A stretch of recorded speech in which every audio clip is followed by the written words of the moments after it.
Olá, IPCA! Hoje é segunda-feira, dia 1º de abril de 2013. Nós estamos juntos há 344 dias lendo a Bíblia e hoje leremos os capítulos 16 a 18 do livro do Êxodo. No capítulo 16, nós estamos naquele momento da história em que o povo de Israel acabava de atravessar o Mar Vermelho e ver o povo egípcio todo afogado por aquelas águas que Deus lançou sobre os inimigos do seu povo. E, embora tenha celebrado no capítulo 15 com cânticos, com a dança de Miriam e tudo mais, a vitória de Deus, o povo, na sequência, no finalzinho do capítulo 15, já começa a se esquecer de tudo isso. E na primeira dificuldade, quando não tem água para beber, murmura contra Moisés e já mostra que ainda há muito que precisa ser trabalhado no coração daquele povo. Deus, em sua providência, no finalzinho do capítulo 15, vimos isso na semana passada, leva o povo até Elim, onde havia 12 fontes de água e 70 palmeiras, mostrando números aqui altamente simbólicos que sinalizavam para o fato de que Deus era capaz de prover descanso, sombra, água para o seu povo. Mas o povo ainda precisava crescer. No capítulo 16, que vem na sequência, e onde começamos a ler hoje, logo em seguida, o povo vai parar em outro lugar. E quando chega ali no deserto de Sim, que está entre Elim, lá onde havia as palmeiras e a água, e o Monte Sinai, onde o povo estacionaria para receber as tábuas da lei, a aliança e tudo mais, quando o povo estava no deserto de Sim, novamente murmurou contra Moisés e Arão, e o povo chega a ser aqui extremamente ingrato e mal criado. Quem nos dera tivéssemos morrido pela mão do Senhor na terra do Egito. O povo viu grandiosas manifestações do poder de Deus. O povo se livrou dos seus inimigos que morreram afogados. O povo teve seus filhos preservados. O povo marchou. O povo agora estava indo em direção à terra que mana leite e mel. E, no entanto, estava sentindo saudade dos dias da escravidão e desejando a morte na mão do inimigo, em vez da vida de liberdade nos cuidados do Senhor. Mas Moisés e Arão colocam a coisa na perspectiva correta. Eles dizem ao povo: quem somos nós para que murmureis contra nós? E quando falam ao povo, Moisés e Arão dizem claramente: as vossas murmurações não são contra nós, e sim contra o Senhor. É claro que os líderes e os representantes de Deus junto ao povo eram Moisés e Arão, mas as reclamações do povo, em última instância, demonstravam insatisfação com o plano de Deus. O povo não estava aprendendo a se regozijar, a se contentar naquilo que o próprio Deus lhe dava. Então, além de mostrar ingratidão, mostrava irreverência, falta de respeito para com as bênçãos, falta de consideração para com o Deus das bênçãos. E Moisés ora ao Senhor e Deus diz que vai mandar carne para que o povo coma e pão pela manhã e carne à tarde. E isso vai treinar o povo agora a não só se livrar daquela falta de respeito e falta de gratidão, mas também a exercitar dependência do Senhor. E isso por quê? Porque a quantidade exata de maná viria a cada dia. Não adiantava recolher para o dia seguinte, tinha que aprender a depender de Deus. Isso seria um exercício para que o povo entendesse: Deus é quem vai cuidar de você. Deus é quem está te libertando. Quem foi que sacou alguma espada para matar os egípcios? Ninguém. Quem é que plantou algum trigo para fazer pão? Ninguém. Então Deus tira do Egito, Deus leva para Canaã, Deus dá comida no meio da viagem, e em tudo isso os hebreus precisavam aprender sobre a providência de Deus. E nesta providência diária, eles acabariam sendo convencidos do quanto dependiam de Deus. Não adiantava tentar se virar com as próprias mãos. Era preciso então entender: manhã após manhã você precisa ir lá colher o maná. Por quê? Porque você precisa reconhecer: você depende de Deus. Isso também apontava para um outro fator no relacionamento de Deus com o seu povo, que era a obediência. Não adiantava no sábado tentar ir colher, porque Deus tinha baixado uma instrução sobre o sábado, que o sábado era o seu dia santo. Aliás, a menção disso no versículo 23, de que Deus havia falado com o povo que amanhã, e Moisés então está falando numa sexta-feira, de que amanhã seria o santo sábado do Senhor, isso nos faz entender que a lei do sábado já existia e já era observada pelo povo de Israel. por alguma tradição que foi preservada, de alguma forma, remontando lá os dias da criação, esse já era um costume que os israelitas entendiam como sendo devido. E então os 10 mandamentos nada mais fizeram do que regulamentar a prática da guarda do dia do Senhor. E então o que nós vemos? Deus manda que o povo obedeça. Amanhã não é dia de colher, então hoje, sexta-feira, você vai colher dobrado. E então nós vemos que Deus cutuca assim o povo para que ele obedeça. Quem tentou colher em dobro nos dias anteriores teve dificuldade. E então, em tudo isso, Deus exercitava o seu povo para obedecer a sua lei. É fato, inclusive, que Deus fala com Moisés: até quando recusareis guardar os meus mandamentos e as minhas leis? Considerai que o Senhor vos deu o sábado. Por isso ele no sexto dia vai dar pão para 2 dias para vocês. Veja, em todo esse contexto de sair de um lugar onde há águas amargas, depois ir para outro onde não há o que comer, de guiar o povo em direção à beira do mar para incitar o faraó para vir buscá-lo, em todas essas circunstâncias, Deus coordenava a história de tal forma que os israelitas fossem impressionados com as seguintes verdades: nós não conseguimos fazer nada, Deus é quem faz tudo, nós dependemos dele, nós precisamos respeitá-lo, nós precisamos confiar que ele vai providenciar o necessário para nós. O nosso papel é obedecer. É por isso que o caminho do Egito para Canaã não é feito em linha reta, mas ele é feito passando pelo Monte Sinai, onde Deus vai dar a sua lei. Ele é feito passando por momentos de tensão e indefinição, como aquela parada dos israelitas em frente ao mar. E em tudo isso Deus está trabalhando o seu povo, e é o que nós vemos aqui.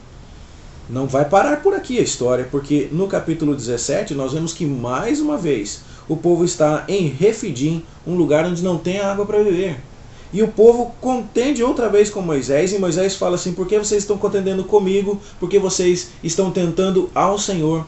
Mais uma vez, não era má administração mosaica a questão, era rebeldia popular. Era a falta de enxergar que o Deus das pragas, o Deus do Mar Vermelho, era o mesmo Deus que estava com eles, o Deus de Abraão, Isaque e Jacó, e queria conduzi-los. E então Deus fala com Moisés que se dirigisse até uma rocha, porque Deus estaria sobre Moisés, diante de Moisés, sobre a rocha, e Moisés feriria a rocha e dela sairia água. E então é isso que Moisés faz. Mas há aqui, mais uma vez, elementos que servem para ensinar o povo de Deus. O apóstolo Paulo entendeu essa rocha como uma prefiguração do Senhor Jesus Cristo, e falou disso lá em 1 Coríntios capítulo 10, no verso 4. Jesus é quem falou que aquele que nele crer, do seu interior fluirão rios de água viva.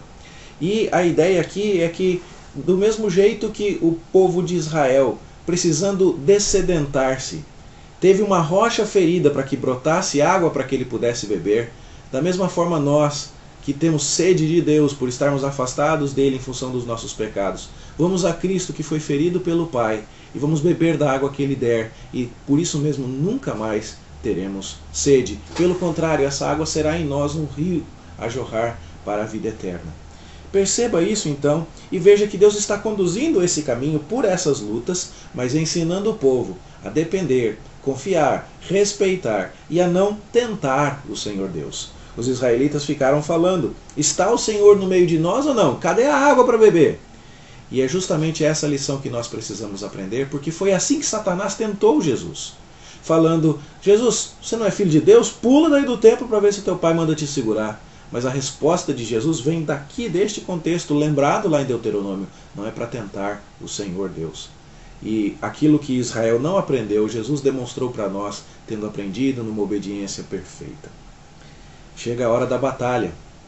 Não são apenas problemas de água, problemas de sobrevivência, o que comer, o que beber, como obedecer a Deus, como confiar no que vai haver comida para o dia seguinte, como guardar o dia de descanso, mas é a hora de ter confiança em Deus no meio das batalhas. E aqui somos introduzidos, sem maiores explicações, a Josué, que vai liderar o exército enquanto Moisés sobe para orar e levantar as suas mãos e levantar o bordão de Deus que estaria na sua mão, para invocar Deus como aquele que vai proteger o seu povo na batalha. Arão e Ur, que também não é apresentado em maiores detalhes aqui, mas que pela tradição judaica é o marido de Miriam, Arão e Hur sobem, então, o irmão e o cunhado de Moisés, para sustentar as suas mãos e manter o bordão de Deus em sua mão levantado, como que para dizer, Deus é quem está conosco e é Ele quem vai dar vitória para nós na batalha. E isso acontece porque as mãos de Moisés permanecem levantadas, porque a esperança do povo, na mediação de Moisés com o bordão levantado, é: o Senhor é a nossa bandeira, o Senhor é o nosso estandarte, é nele que nós temos esperança de vitória. E isso é o que Moisés celebra com um altar, depois que a batalha termina, conforme você vê no verso 15. O olho da nação devia estar voltado para Deus, e não em estratégias militares. No Deus da providência, e não no maná provido. E por aí vai. É fato, meus queridos, que esse tipo de consideração histórica aqui também é muito importante para o que vai acontecer depois. Você viu, estudando Gênesis, que Deus vai dar a terra de Canaã, porque Canaã é o descendente amaldiçoado de Noé. E os habitantes que lá estão, desde a época de Ló, são homens maus, desde os dias de Sodoma e Gomorra, são pecadores contra o Senhor. E agora, não é simplesmente um favoritismo qualquer de Deus ao tirar o seu povo de Israel e matar qualquer um em Canaã, mas é tanto uma demonstração da misericórdia de Deus para com os israelitas indignos, como também do juízo de Deus para com os cananitas indignos. E o povo que Deus agora vai desapossar em Canaã tem uma história que precisa ser conhecida e compreendida, e vem lá do livro de Gênesis.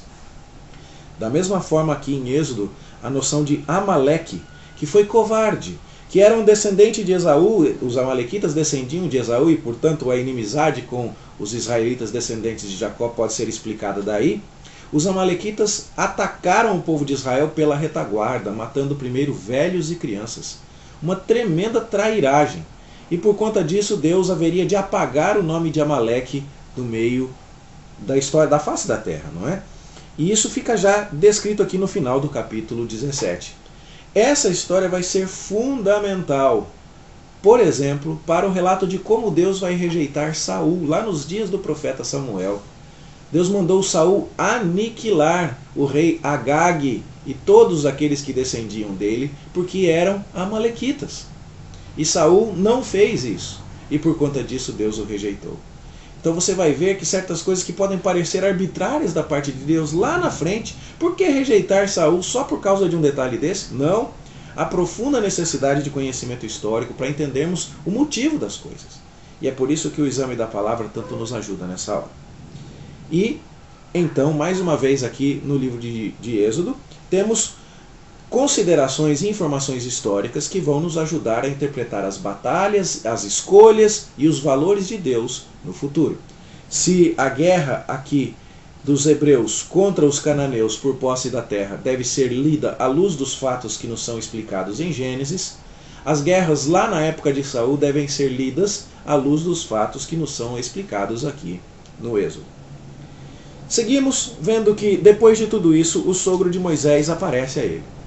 A esposa de Moisés, Zípora, e os seus dois filhos, Gerson e Eliezer, que também têm nomes que remetem ao livramento de Deus para com o povo de Israel, do mesmo jeito que os nomes dos filhos de José eram simbólicos e todos os demais. Você vê então que os filhos de Moisés e sua esposa estavam na companhia do sogro. Nós não sabemos em que momento eles se separaram, se foi logo depois daquele episódio da circuncisão do mais velho, em que Deus queria matar Moisés, se foi um pouco depois que as pragas começaram, nós não temos certeza. Mas em algum momento, a esposa de Moisés e seus filhos foram para Midian visitar o sogro, e, ao que podemos compreender, até então, nem tudo do que havia sido realizado pelo Êxodo tinha sido concretizado, porque Jetro ainda não sabia de muita coisa. E então, quando se reencontraram, já no caminho para o Sinai, depois do afogamento dos egípcios no Mar Vermelho, Moisés conta a Jetro tudo aquilo que Deus havia feito. E esse homem que era um sacerdote de Midian, e que até então não tínhamos muita noção sobre a sua religiosidade, aqui nos demonstra que era um sacerdote do Deus verdadeiro, que reconhece Deus como o livrador, não é? O libertador do povo de Israel, aqui no verso 11 do capítulo 18. E ele oferece holocaustos para Deus no meio do povo de Israel. E é reconhecido então como um líder ali naquele local e no meio do povo de Israel. Notoriamente, você percebe aqui que os temas deste encontro de Jetro com Moisés nos fazem ligar o que aconteceu com o que acontecerá. O que acontecerá? Deus vai chamar o povo de Israel e vai dar mandamentos ao seu povo. Eu sou o Senhor que te tirou da terra do Egito, não terás outros deuses diante de mim. E por aí vai. O povo vai receber a lei e vai celebrar uma refeição pactual com Deus. Nós vamos falar sobre isso lá no capítulo 24, mostrando que agora há acordo. O que aconteceu antes dessa entrevista, dessa conversa de Moisés com Jetro? Exatamente a libertação, que foi o pano de fundo para a lei. E o que acontece entre Moisés e Jetro aqui que liga as duas coisas? Moisés conta tudo o que aconteceu, Jetro se aproxima do povo de Deus, sacrifica, come e bebe diante dos israelitas, e todos eles celebram ao Deus verdadeiro por causa daquilo que já havia sido feito por Deus. Isso é nada mais, nada menos do que um cover, do que um briefing, do que uma antecipação, um trailer do que vai acontecer mais lá na frente. Da mesma forma que Jetro entende o Deus de Israel como Deus verdadeiro por causa de tudo que Moisés lhe conta, os israelitas deveriam entender Deus como Deus verdadeiro e celebrar um pacto com esse Deus lá no Monte Sinai por conta de tudo que Deus já havia feito. E é isso que vai se dar em termos muito especiais lá no capítulo 24. A autoridade de Jetro é reconhecida não só porque ele oferece sacrifícios, mas porque ele dá um importante conselho a Moisés, que delegue e que reparta suas atribuições, porque o seu fardo era muito pesado. E aqui também nós vemos coisas maravilhosas na Bíblia. Princípios de administração, princípios de liderança, sabedoria para todas as áreas da nossa vida. Com isso então, meus queridos, nós terminamos a leitura de hoje deixando o povo de Israel nos pés do Monte Sinai, onde os eventos passados, contados por Moisés a Jetro, serão a base para os eventos futuros, a aliança de Israel com Deus, do mesmo jeito que Jetro se aproximou de Deus, aproximando-se do seu povo. Isso é o que nós leremos amanhã, se Deus nos permitir, e eu espero que você tenha um bom estudo, uma boa leitura. A gente se encontra aqui amanhã, se Deus quiser. Até lá.